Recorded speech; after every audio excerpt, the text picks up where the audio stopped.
प्रिय संस्कृत मित्राणी, नमः संस्कृता। आज के संस्कृत स्टडी में हम वाचन कर रहे हैं नीति शतकम, महाकवि भट्टी द्वारा विरचित नीति शतकम में आज हम लोग श्लोक नंबर 38 का वाचन करेंगे, जो अर्थ पद्धति में है। इसमें अब हम देखते हैं कि कवि जी क्या बतला रहे हैं। तो इसमें राजा लोगों के बारे में विशेष करके वह बतलाए हैं और इसमें बसंत तिल का छंद है। अब बसंत तिल का छंद का मतलब लक्षण होता है ओक्ता वसंत तिल का तब जा जगोग। तो वसंत तिल का छंद है और उपमा अलंकार है। तो आइए वाचन करते हैं वसंत तिल का छंद में कि राजा ना दूधु छसी यदि छीति धेनु में नाम तेना धव समीव लोक ममु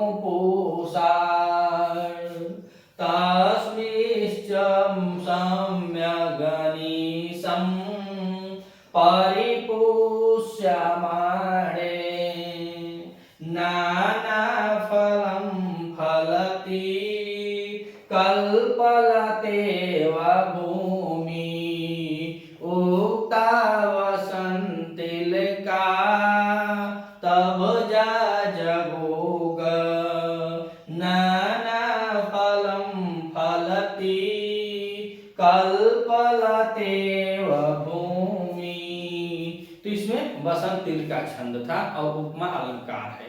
इसके बाद अब इस श्लोक में बता रहे हैं कवि जी संबोधन में कि हे राजन, राजा लोग के बारे में बता रहे हैं कि हे राजन, हे नृप, हे राजा लोग, दूधु शशि यदि सिति धेनुम एनाम। तो हे राजन, यदि सिति मने धरा या धरती, धरती को धेनु माने गाय, तो यहाँ पे गाय से उपमा दी गई है।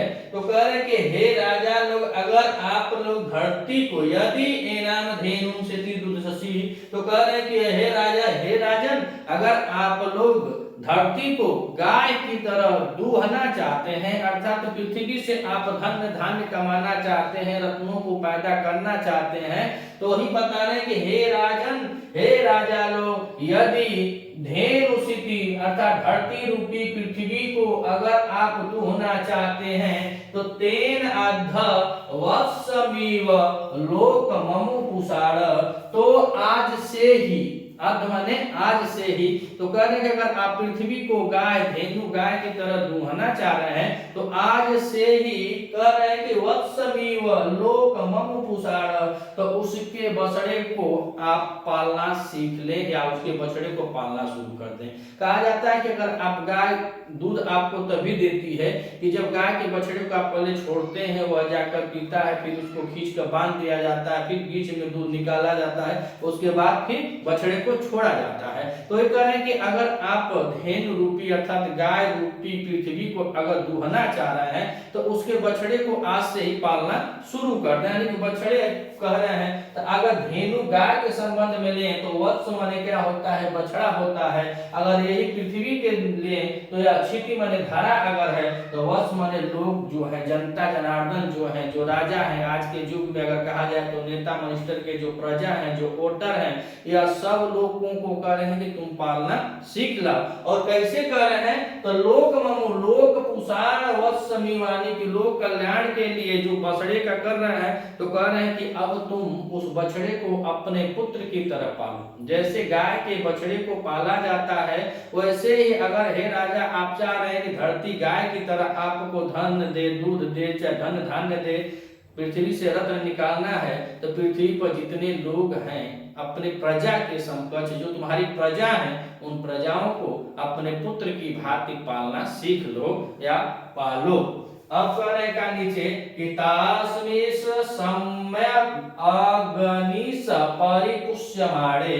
तो कह रहे हैं कि तब जब आप उनको अपने पुत्र की तरह पालेंगे, अपने प्रजा को या गाय के बछड़े को प्यार देंगे या बछड़े की तरह पालेंगे, तो कह रहे हैं जब यह अच्छी तरह से, तो कह रहे सम्यक, सम्यक मानो अच्छी, पूरा अच्छा तरह से, अच्छी तरह से, अगनिस मानो निरंतर, परिपुष्यमाणे अगर यह निरंतर अच्छी तरह से जब पाली पोसी जाएगी, तब कह रहे हैं कि नाना फलम फलति कल्पलतेव भूमि।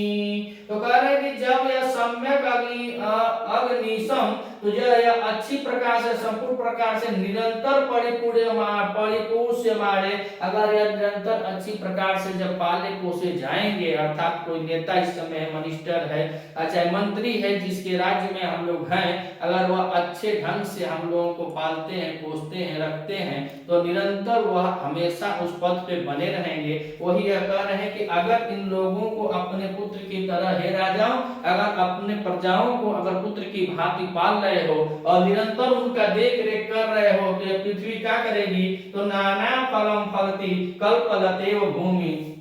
तो यह कल्प जो है, कल्प नाम का वृक्ष जो है, यह इसका एक बार और वर्णन में युग में भी हुआ था कि वह अलकापुरी की जो स्त्रियां हैं वह कल्प वृक्ष के नीचे जाती हैं और जो इच्छा है वह मांगती हैं, तो स्त्रियों के संपूर्ण आभूषणों को, मेघदूत में लिखा है कि पूरे आभूषणों को वह देता था। कौन?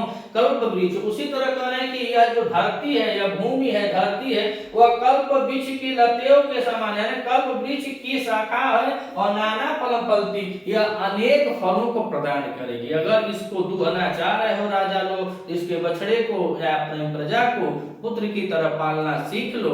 अगर जब यह सम्यक रूप से पाले जाएंगे, निरंतर इनका पालन पोषण अच्छी तरह से होगा, तो यह पृथ्वी क्या करेगी? एक कल्प वृक्ष की तरह नाना फलम फलती, अनेक फलों को प्रदान करेगी या अनेक फल फलना शुरू हो जाएगी, अनेक फलों को बहुत अच्छे ढंग से फलेगी या फूलेगी। अगर आप इस चैनल पे नए हैं तो चैनल को सब्सक्राइब कीजिएगा, वीडियो अच्छी लगे तो वीडियो को भी लाइक कीजिएगा। मिलते हैं अगले वीडियो में, तब तक के लिए नमः संस्कृत।